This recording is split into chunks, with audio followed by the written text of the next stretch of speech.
you've ever asked yourself, how can I get the swing and the golf game that I've always imagined without trying every tip, every training aid, watching every video after video on social media, then this podcast is for you. Welcome. I'm Daniel Guest, and welcome to the Imagine Golf podcast. Today's episode is brought to you by Imagine Golf and PXG. Good morning, Imagination. It is 4 Minute Friday. You know what that means? 4 straight. Again, I'm hitting into you. I just got my new PXG clubs. They're black and they're the Gen 8s, and I am absolutely murdering the golf ball. Different shaft this year, KBS shaft. And yeah, I'm hitting into you. So I apologize about that, but I'm not used to that. So anyway, today's the episode where we give you a tip, a tool, a strategy, a thought, something that you can take with you immediately to the golf course and add to your game that will help you, right? That will absolutely lower your score and without changing your swing. And we do that in 4 minutes or less, starting now. Look, this episode is part and parcel to everything we do at Imagine Golf, and that is evidence-based, factual stuff. Right? So we don't give the traditional lessons. We don't give the traditional advice. We don't believe in golf lore. Half the things that I was told as a kid golfing aren't even true, right? And this episode is right up that alley in that, look, never up, never in. If you haven't heard that, then you probably haven't taken a golf lesson, or you never went to a golf clinic, or you haven't golfed with an old timer, if you would, because that is probably one of the oldest golf sayings that I've probably heard it. I'm not even exaggerating, a million times on the golf course. But never up, never in is definitely the worst advice, or some of the worst advice in golf. All right. And here's why. If you've ever left a putt, let's say 6 inches short, right? And the guy that you're playing with or your buddy chirps up, hit it, Alice, or, hit it with your purse next time, right? Or, never up, never in, never had a chance, right? This episode is definitely then for you, because the data, right, is exactly the opposite. That buddy, that person, that instructor couldn't be any more wrong, all right? And I think I can't even do this episode without paying a little bit of a homage to Decade Golf and Scott Fawcett, right? Because Scott is the founder of Decade Golf, and I wouldn't say he revolutionized course management, but he pretty darn well came close, right?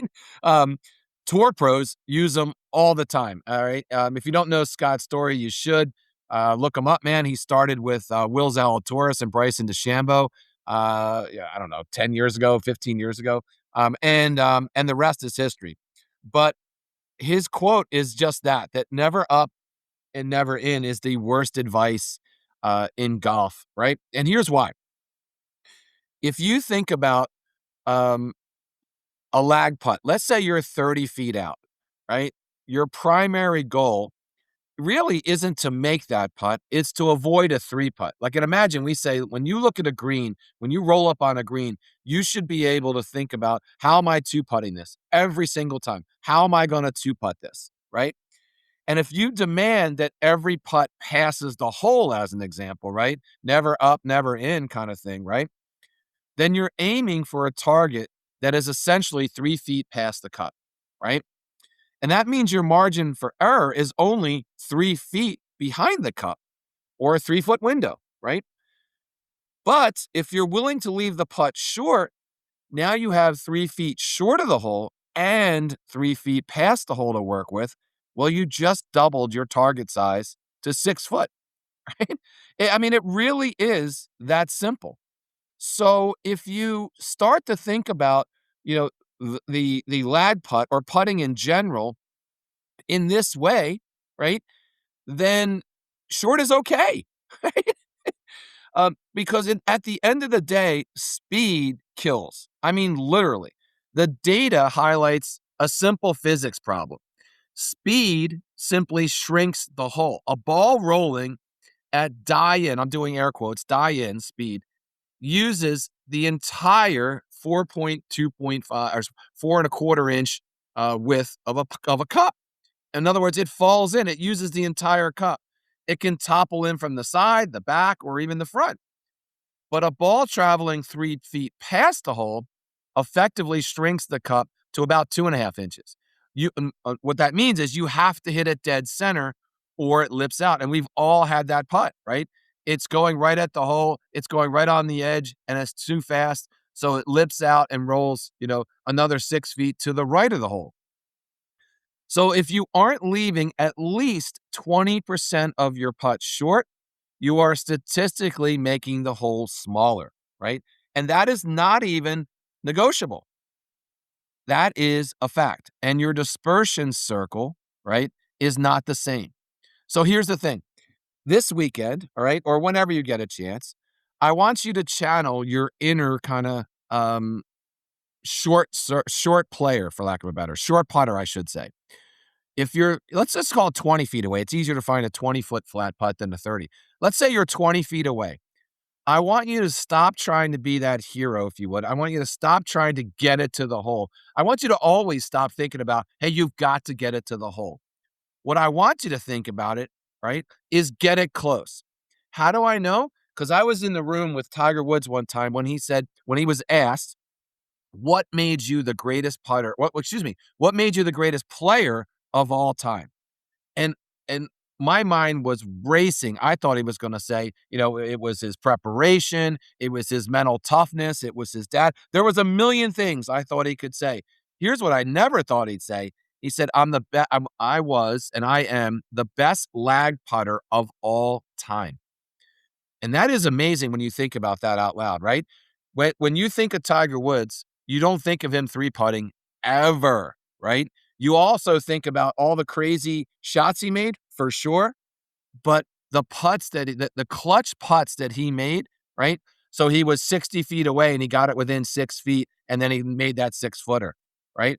So if that was good enough for him to be the best of all, arguably one of the best of all time, it's good for you and me. That's all I really want to end with. Focus on speed. Visualize the ball dying its last rotation on the front lip. If it stops 2 inches short, good. That's a stress-free tap-in. If you didn't leave it short, you successfully avoided a 3-putt, that's good too. But this idea that if it didn't get to the hole, it has no chance of going in is not a fact, all right? I get it. I know where it comes from. I've said it a million times. But the player who taps in for par most often is the one who will take your money at the end of the day, all right? That's all I have today. Thanks for listening. Hit the follow button wherever you get your podcasts. All right, then. That's today's podcast. Thanks for tuning in. Hit the follow button wherever you get your podcasts, and be sure to check out our site, ImagineGolf.com.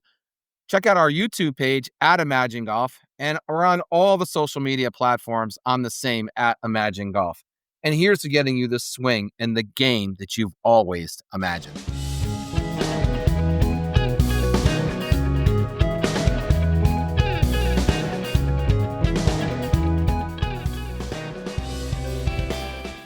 You've heard all the golf tips. You've watched a million golf videos on keep your head down, turn your hips, check your grip pressure, you're swinging too fast, and frankly, it's overwhelming and just flat out noisy.